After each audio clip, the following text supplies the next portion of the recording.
ఉత్తర తెలంగాణకు విమాన రెక్కలు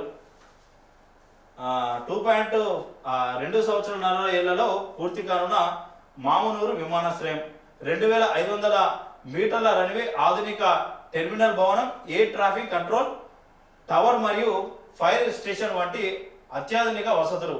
ఈ విమానాశ్రయ అభివృద్ధికి అయ్యే పూర్తి వ్యయాన్ని భారత విమానాశ్రయాల అథారిటీదే. కొత్త టెర్మినల్ భవనాన్ని వరంగల్ కాకతీయ శిల్పకళ వైభవం ప్రతిబింబించేలా మామునూరుతో పాటు కొత్తగూడెం, ఆదిలాబాద్ విమానాశ్రయాల ప్రతిపాదనలు కూడా పరిశీలనలో ఉన్నాయని, అనుమతులు రాగానే భూసేకరణ చేస్తామని రాష్ట్ర ప్రభుత్వం ప్రకటన చేసిందట. ఇది నిజంగా మంచి విషయమే. వరంగల్కు సంబంధించినటువంటి ఆ ప్రాంతంలో ఈ మామునూరు అనే దగ్గర విమానాశ్రయం రావడం నిజంగా శుభసూచకమే.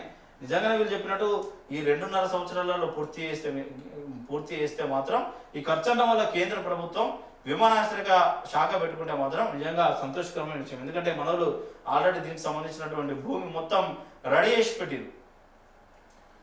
వరంగల్ మామునూరు విమానాశ్రయ అభివృద్ధికి భూసేకరణ పూర్తి.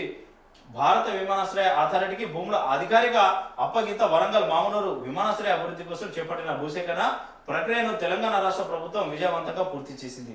సేకరించిన భూములను నేడు బేగంపేట విమానాశ్రయంలో జరిగిన కార్యక్రమంలో తెలంగాణ రాష్ట్ర ఉప ముఖ్యమంత్రి బట్టి విక్రమార్క, కేంద్ర పౌర విమానయాన శాఖ సహాయ మంత్రి రామ్మోహన్ నాయుడుకు అధికారికంగా అప్పగించారు.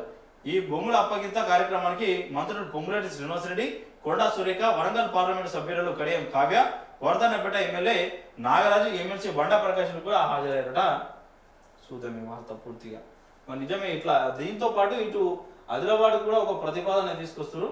ఆదిలాబాద్లో కూడా ఒకవేళ ఈ ఎయిర్పోర్ట్ అనేది తీసుకొస్తే చాలా బెటర్ అయ్యేటువంటి అవకాశం ఉన్నాయని చెప్తా ఉన్నారు. ఇక ప్రభుత్వ సలహాదారు వేం నరేందర్ రెడ్డి, తెలంగాణ ప్రభుత్వ విమానయాన విభాగం డైరెక్టర్ భారత్ రెడ్డి హాజరయ్యారు.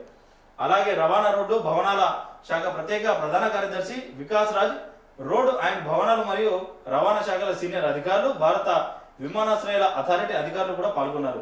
ఈ సందర్భంగా కేంద్ర పౌర విమానయాన శాఖ సహాయ మంత్రి రామ్మోహన్ నాయుడు మాట్లాడుతూ దేశంలో ప్రాంతీయ వైమానిక అనుసంధానాన్ని విస్తృతంగా పెంచుతూ సామాన్య ప్రజలకు విమాన ప్రయాణాన్ని సులభతరం చేయడమే కేంద్ర ప్రభుత్వ లక్ష్యమని తెలిపారు.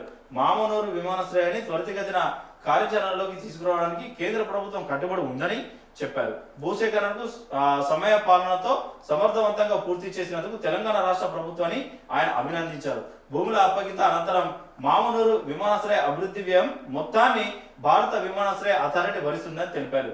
ప్రతిపాదన ప్రాజెక్టులో 2500 కిలోమీటర్ల రన్వే, టెర్మినల్ భవనం, ఎయిర్ ట్రాఫిక్ కంట్రోల్ టవర్, అగ్నిమాపక మరియు భద్రతా సదుపాయాలు, అనుబంధ మౌలిక వసతుల నిర్మాణం ఉంటుందని పేర్కొన్నారు.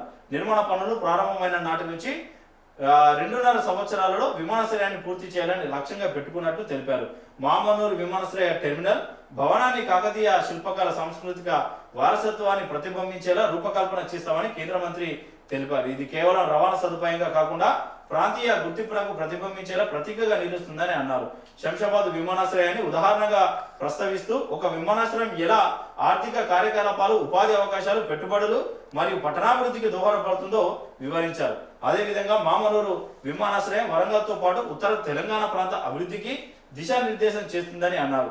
ఈ సందర్భంగా ఉప ముఖ్యమంత్రి బట్టి విక్రమార్క కూడా మాట్లాడుతూ మామునూరు విమానాశ్రయానికి ఉన్న చరిత్రాత్మక ప్రాధాన్యతను గుర్తు చేశారు. నిజాం పాలన కాలంలో 1930లో నిర్మితమైన ఈ విమానాశ్రయం స్వతంత్రానికి ముందు దక్షిణ భారతదేశంలో అతిపెద్ద విమానాశ్రయంగా గుర్తింపు పొందిందని తెలిపారు. ఒకప్పుడు ప్రధాన వైమానిక కేంద్రంగా ఉన్న మామునూరు విమానాశ్రయాన్ని పునరుద్ధరించడం ద్వారా వరంగల్ చరిత్రాత్మక ప్రాధాన్యతను తిరిగి తీసుకురావడంతో పాటు ఆధునిక మౌలిక సదుపాయాలతో పారదర్శకంగా సమయపాలనతో పూర్తి చేయడం రాష్ట్ర ప్రభుత్వ సంకల్పానికి నిదర్శనమని అన్నారు. మంత్రి కొండా సురేఖ మాట్లాడుతూ వరంగల్ మామునూరు విమానాశ్రయ నిర్మాణానికి సంబంధించి భూసేకరణతో పాటు అవసరమైన అన్ని అనుమతుల ప్రక్రియ పూర్తి చేసి వాటి క్లియరెన్స్ సర్టిఫికేట్ను కేంద్ర పౌర విమానయాన శాఖకు అందజేయడం గర్వకారణమని తెలిపారు.